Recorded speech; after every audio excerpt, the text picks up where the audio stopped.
warahmatullahi wabarakatuh. Salam sejahtera untuk kita semua. Perkenalkan, nama saya Corina Oktaviani MPD. Saya merupakan salah satu dosen di program studi pendidikan kimia Universitas Samudra. Pada kesempatan kali ini, izinkan saya memaparkan salah satu mata kuliah saya ampuh di program studi pendidikan kimia, yaitu mata kuliah pengantar kimia fisika. Mata kuliah pengantar kimia fisika merupakan salah satu mata kuliah semester ganjil yang sifatnya wajib diambil oleh mahasiswa semester 1 dengan bobot 3 SKS. Dengan mempelajari mata kuliah ini, diharapkan mahasiswa memiliki kemampuan dalam memahami berbagai konsep, mengaplikasikan konsep-konsep, dan menganalisis hasil temuan yang berkaitan dalam bidang pengantar kimia fisika secara bermutu dan terukur. Materi pengantar kimia fisika yang saya sajikan ini mengacu pada capaian pembelajaran lulusan atau CPL dari mata kuliah ini yang terdiri dari aspek sikap, keterampilan umum, keterampilan khusus, dan aspek pengetahuan. Dari CPL menurunkan 3 CPMK dan selanjutnya menurunkan 10 sub CPMK. Dari 10 sub CPMK ini dibagi menjadi 14 pertemuan tatap muka pembelajaran dan tidak termasuk ujian tengah semester dan akhir semester. Pada mata kuliah pengantar kimia fisika, mahasiswa nantinya akan mempelajari beberapa topik kajian di dalamnya. Di antaranya, larutan elektrolit dan non-elektrolit, gas dan hubungan energi dalam reaksi kimia, sifat fisik selarutan, kinetika kimia, kesetimbangan kimia, termodinamika, reaksi redoks, elektrokimia, dan kimia inti. Berkaitan dengan tugas kewajiban saya sebagai dosen, yaitu salah satunya melaksanakan Tridharma perguruan tinggi, di antaranya pada bidang pengajaran. Pada bidang ini, saya menggunakan sistem pembelajaran yang mengacu pada DEA, yaitu Delivery, Interaction, dan Assessment. Nah, apa yang dimaksud dengan DEA? Delivery merupakan suatu proses tentang bagaimana saya menyampaikan materi pembelajaran sehingga dapat diterima dengan baik oleh mahasiswa. Pada awal pertemuan, saya memberikan informasi yang selengkap-lengkapnya tentang kontak perkuliahan, ruang lingkup mata kuliah, bobot penilaian, dan sumber atau buku yang dapat digunakan. Seperti buku Kimia Dasar karangan Raymond Chang, buku Kimia Universitas, Asas dan Struktur Jilid 2 karya Brady, buku Kimia untuk Universitas Jilid 1 dan Jilid 2 karangan Kenan dan kawan-kawan, buku Kimia Dasar 2 karangan dari Partana, dan buku Kimia Dasar yaitu Prinsip dan Terapan Modern Jilid 1, 2, dan 3 karangan Petrucci, dan terakhir buku karangan oleh saya sendiri yaitu Pengantar Kimia Fisika. Selanjutnya, dalam proses pembelajaran di kelas, materi yang saya sampaikan menggunakan strategi yang sesuai dengan topik materi, seperti metode menggunakan tanya jawab dan diskusi, pada model menggunakan PBL, discovery, inquiry, dan lainnya yang disesuaikan dengan topik pembelajaran di kelas. Dan untuk pendekatannya menggunakan pendekatan saintifik. Itulah teknik delivery yang saya sampaikan pada proses pengajaran yang saya bawakan. Selanjutnya, pada teknik instruction. Instruction merupakan interaksi yang terjalin antara mahasiswa dengan dosen guna mencapai capaian pembelajaran.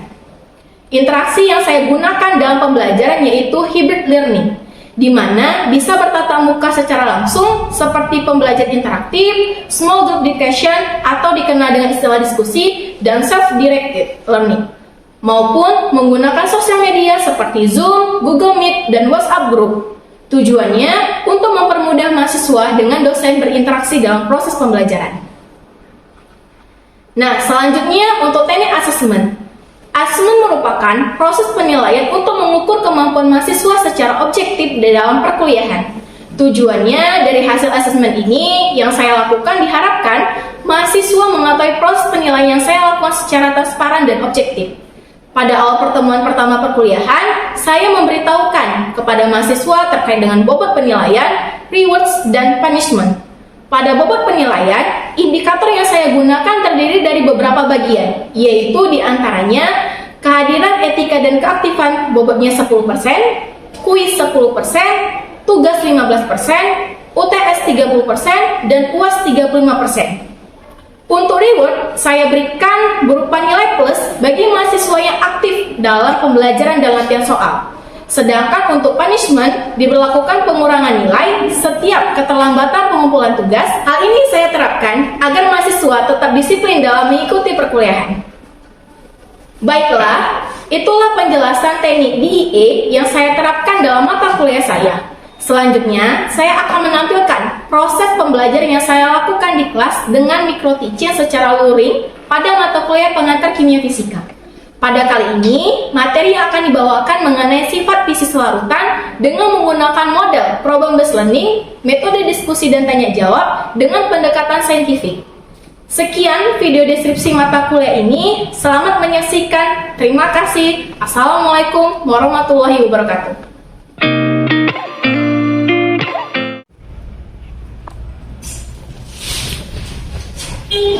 Assalamualaikum warahmatullahi wabarakatuh. Waalaikumsalam warahmatullahi wabarakatuh. Selamat pagi untuk kita semua. Pagi, Bu. Bagaimana kabarnya hari ini? Alhamdulillah. Alhamdulillah. Sudah pada sarapan kan? Sudah. Oke, ada yang sudah dan belum. Berarti kalau yang belum nanti selesai kelas ini harus cepat-cepat nih sarapan ya. Oke, baik. Sebelum kita memulai pembelajaran kita hari ini, alangkah bagusnya kita berdoa agar segala apapun aktivitas kita dalam pembelajaran dapat diberkahi oleh Tuhan Yang Maha Esa. Untuk itu, langsung saja silakan topiknya, bikin doanya. Baik, sebelum kita mempelajari hari ini, yang sebenarnya kita berdoa sebelum pelajaran. Doa dimulai.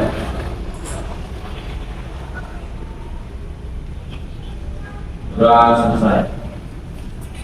Semoga dengan kita berdoa tadi, segala aktivitas kita, apa yang kita pelajari dapat diberkahi oleh Tuhan Yang Maha Esa. Amin. Nah, sekarang saya ingin mengabsensi nih kehadiran dari mahasiswa yang ada di kelas ini. Kalau dilihat dari jumlah daftar hadir di sini, sepertinya ada yang tidak hadir ya?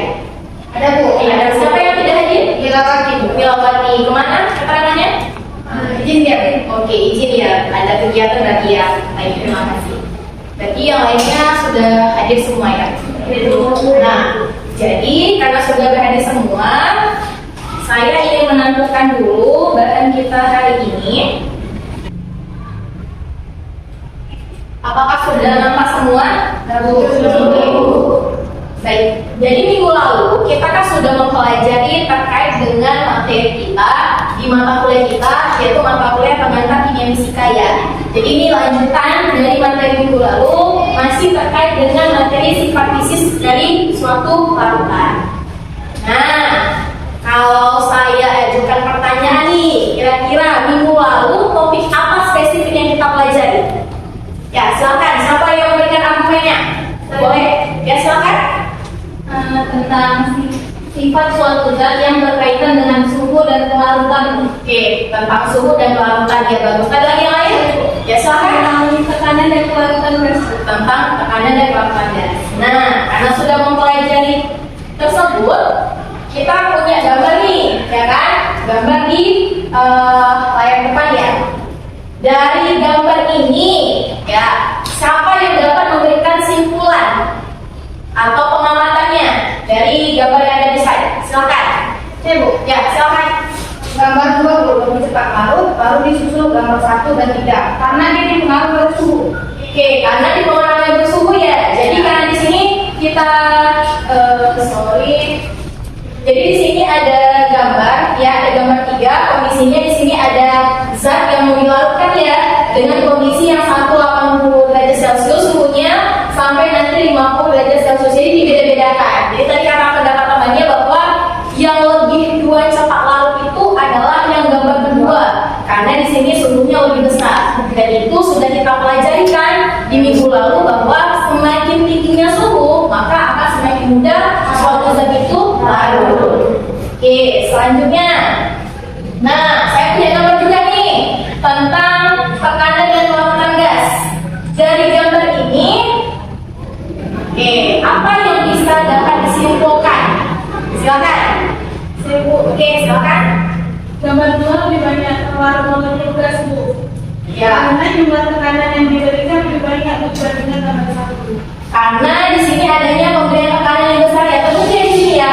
Di sini kan tidak ada gambar apa ya, tanda panah ya. Itu ini nggak ada gambar tanda panah nih. Di sini kan ada gambar tanda panah. Artinya menunjukkan bahwa kalau ada tanda panah ini kita berikan tekanan ke dalam kondisi ini. Karena kita berikan tekanan, maka kan kondisi tekanan ini jadi besar. Kalau kita lihat mana lebih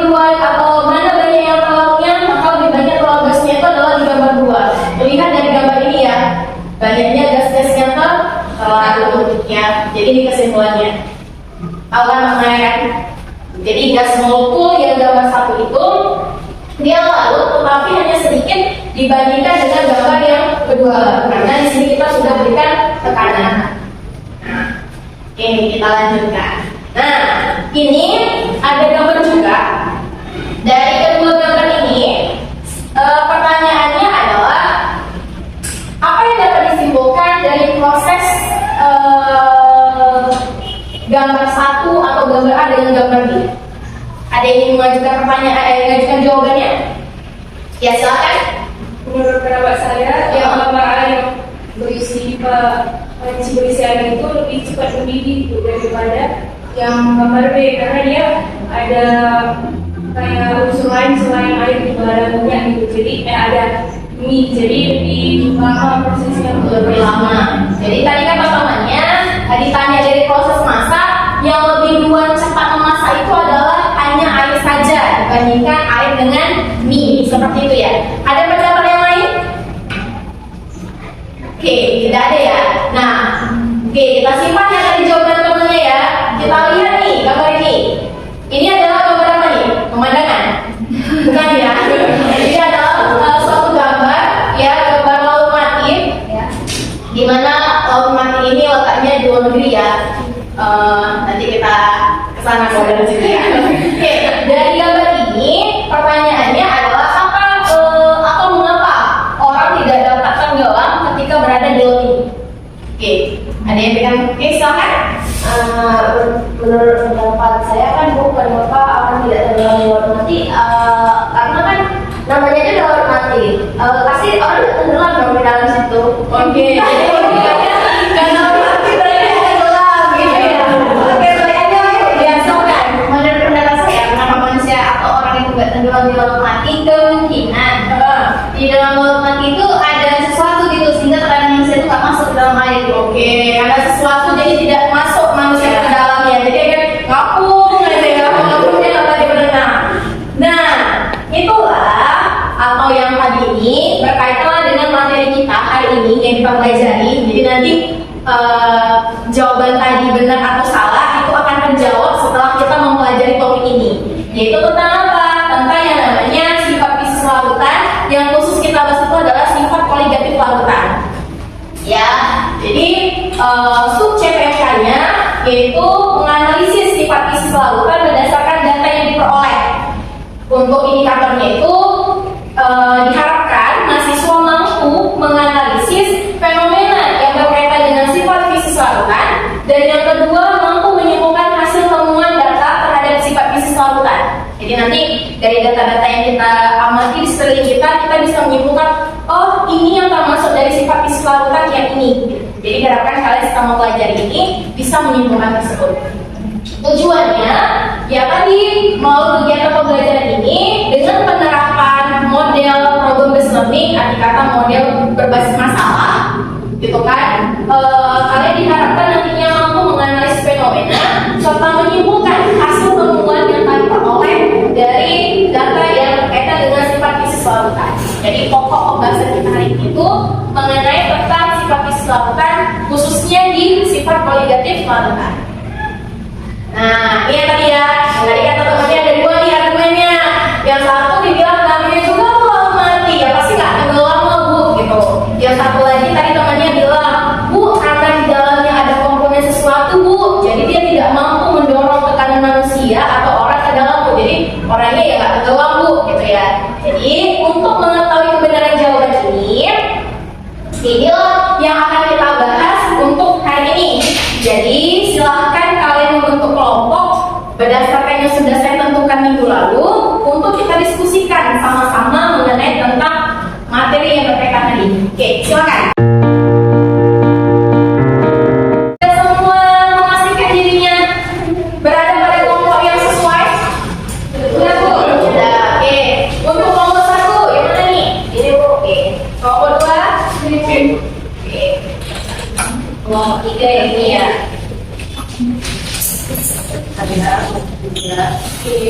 Kelompok 3, kelompok 4. Sudah semua mendapatkan lembar Jadi, karena sudah mendapatkan nomor kerjanya, silahkan diskusi bersama teman sekelompoknya dengan menggunakan pemahaman kalian, sumber-sumber yang sudah kalian punya, ataupun media lainnya untuk menjawab atau menyelesaikan permasalahan yang ada di lembar kerja. Ya, jadi silahkan nanti hasil diskusinya itu dicatatkan di lembar kerjanya. Waktu penyelesaiannya sekitar 20 menit. Jadi nanti setelah 20 menit, kalian nanti akan presentasi ke depan, perwakilan dari kelompoknya memaparkan hasil diskusi kelompoknya. Oke, kelompok 3 ya, masih diskusi ya. Udah sampai mana nih hasil diskusinya? Siap, sudah kami pikirkan. Sudah terjawab ya. Jadi sudah ketemu nih referensinya digunakan. Kelompok 1 nanti masih diskusi yang bersama ya. Silakan.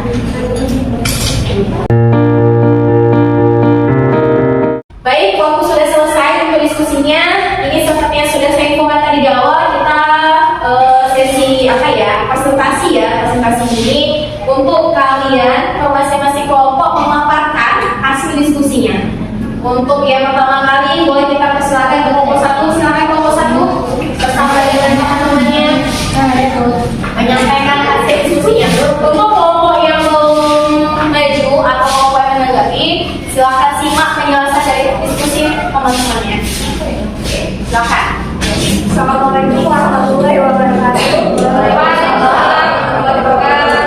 Untuk persingkat waktu, saya mewakili kelompok saya akan memaparkan hasil diskusi dari kelompok kami.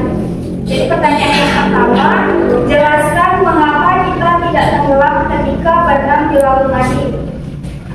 Karena Laut Mati memiliki kadar garam yang sangat tinggi, yaitu 33,7%. Hal ini disebabkan karena suhu yang sangat panas di Laut Mati membuat proses penguapannya menjadi lebih besar, sehingga tingkat keasinannya sangat tinggi. Jadi, dengan kandungan garam yang lebih tinggi dari air dan bercampur dengan mineral lainnya, Laut Mati lebih padat dibandingkan air lainnya. Oleh karena itu, ketika berenang di Laut Mati, tubuh akan tetap mengapung dan tidak bisa benar-benar menyelam ataupun berenang. Pertanyaan yang kedua, jelaskan bagaimana tekanan uap cairan yang ditambahkan zat terlarut.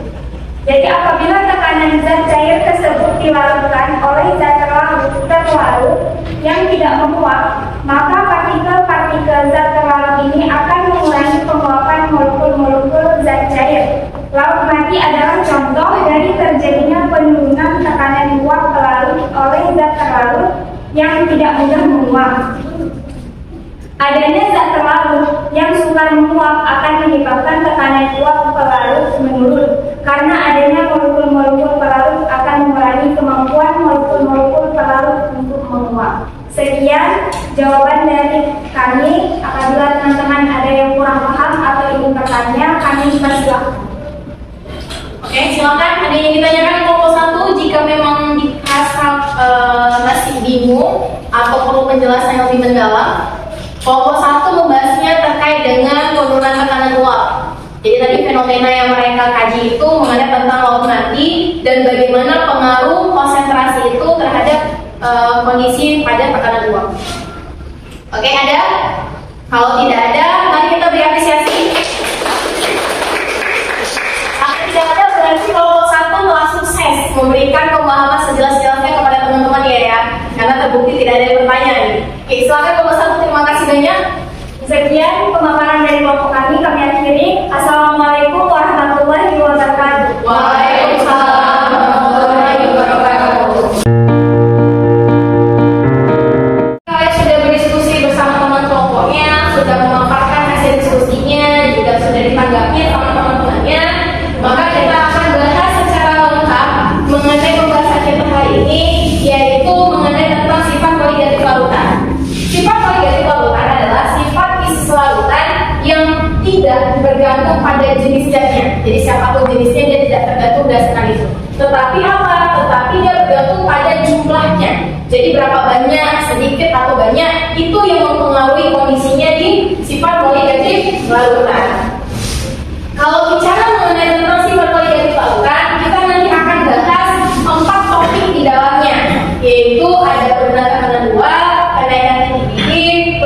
dibeku sampai nanti di tekanan osmosis.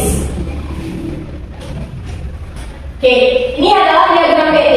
Diagram PT itu adalah diagram yang menunjukkan hubungan antara tekanan dengan suhu atau suhu dengan tekanan, sama aja. Ya, yang penting posisinya, letaknya ini pastikan benar. Jadi di sini kondisi di mana ada solid, padat, ada liquid, ada gas, nantinya akan menggambarkan bagaimana pengaruh dari yang namanya si solution atau larutan dengan yang namanya pure solvent. Jadi pure solvent itu yang garis ini ya, garis yang tebal ini berarti ini untuk area untuk si larutan murni, sedangkan yang putus ini adalah untuk area dari si larutannya. Jadi nanti bagaimana pengaruh dari jumlah zat yang kita tambahkan itu akan mempengaruhi terhadap si titik di larutannya dan juga titik beku dari larutannya. Seperti itu. Oke, kita masuk pembahasan pertama. Ini pembahasan kelompok 1 ya, dia membahas tadi fenomena terkait dengan laut mati.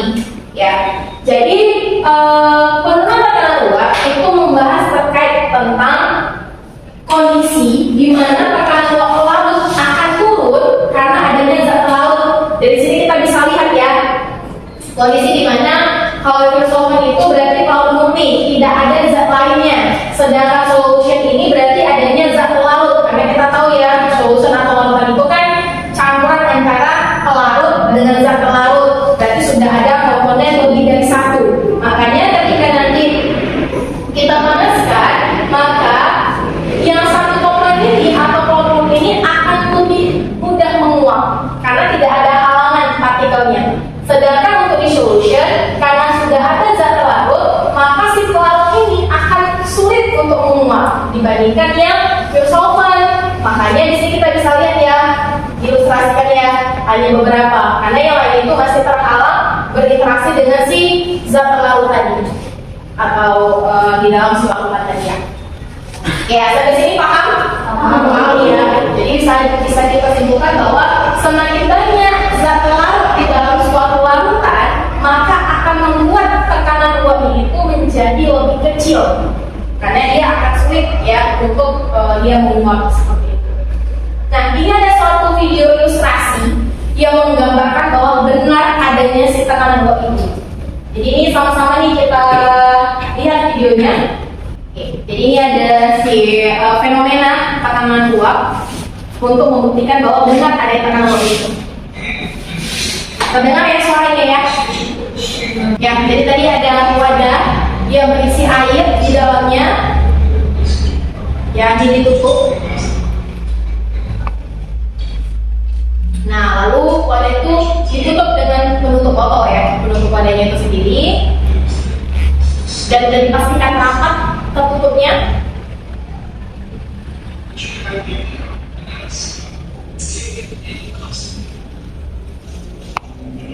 Lalu, nah lalu selanjutnya apa yang dilakukan? Iya, coba diperhatikan. Setelah nama S1 ada gelembung-gelembung ya, ada gelembung-gelembung ya. Nah, pertanyaan saya, siapa yang bisa memberikan argumennya? Kira-kira mengapa peristiwa ini terjadi?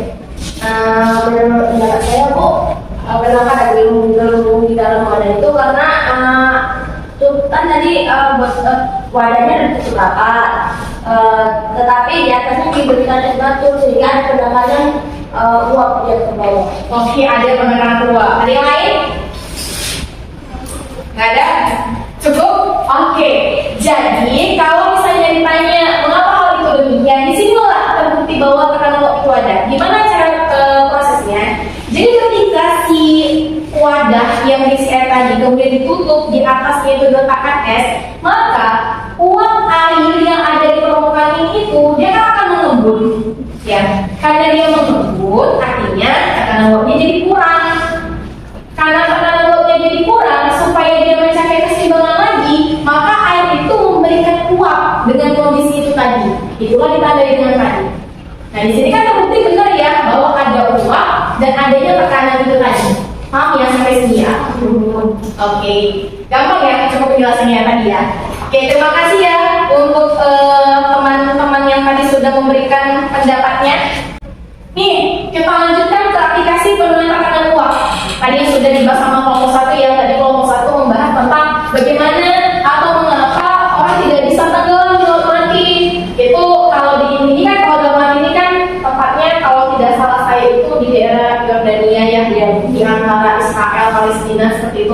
di apa namanya daerah ini. Kalau di Indonesia itu adanya fenomena kalau kampung di Ancol. Udah pernah ke Ancol? Belum. Oke, nanti sama-sama kita ke Ancol ya. Jadi ini sama nih, sama-sama nih kondisinya. Tadi kan waktu di awal-awal sebelum diskusi saya juga sudah menanyakan kan, sudah menanyakan gambar ini. Kenapa kok tidak tenggelam ketika orang berada atau bertenggelam mati? Tadi temannya ada menjawab, ya bu, namanya juga dia mati bu, berarti nggak bisa tenggelam gitu kan. Terus tadi ada temannya bicara, memberikan pendapatnya. Nah, tadi apa tadi kata temannya? Satu lagi? Ada sesuatu. Kenapa orang tidak bisa tenggelam? Karena di laut mati itu ada kadar zat yaitu garam yang sangat tinggi, sehingga panas matahari itu akan sulit membuat si air ini untuk menguap, sehingga tadi si orang yang berada di laut mati ini tidak akan tenggelam karena kadar garamnya itu sangat tinggi, jadi mempengaruhi dari tekanan tadi. Selanjutnya nih, ya kan? Kita masuk ke ini. Apa nih yang bisa kalian simpulkan dari pembelajaran hari ini? Boleh deh kirimkan pendapatnya melalui ini. Nah, karena sudah menyampaikan apa yang bisa disimpulkan dari pembelajaran hari ini, untuk nih mengetahui pemahaman kalian terkait dengan materi yang sudah kita pelajari, maka saya memberikan soal untuk kalian kerjakan. Tapi soalnya ini diselesaikan melalui media quizzes, ya. Nih, Yogi udah selesai ya mengerjakannya ya. Salah satu soal. Paten, berarti soal nomor berapa nih kira-kira salah nih?